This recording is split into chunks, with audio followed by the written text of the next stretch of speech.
Kapamilya star Andrea Brillantes aalis na ng tuluyan sa ABS-CBN. Isa na namang malaking pagbabago ang naganap sa showbiz world matapos ang balita ng dating kapamilya star na si Andrea ang tuluyan nitong pag-alis sa ABS-CBN.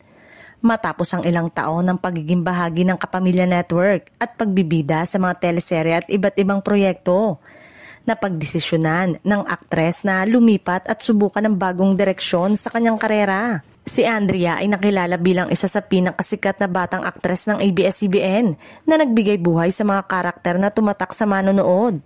Kabilang na ang kanyang pagganap sa teleseryeng Kadenang Ginto at ang pagiging bahagi ng Batang Quiapo. Sa kabila ng mga tagumpay na kanyang natamasa, pinili ng aktres na mag-explore ng mas maraming oportunidad sa labas ng network.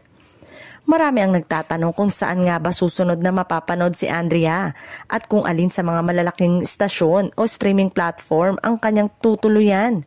Sa ngayon, wala pang opisyal na pahayag ang aktres hinggil sa kanyang susunod na proyekto. Sa kanyang paglisan, tiyak na mamimi siya ng mga loyal kapamilya fans, ngunit marami ring naniniwala na mas lalo pang sisikat si Andrea Brillantes dahil sa kanyang talento at husay sa pag-arte.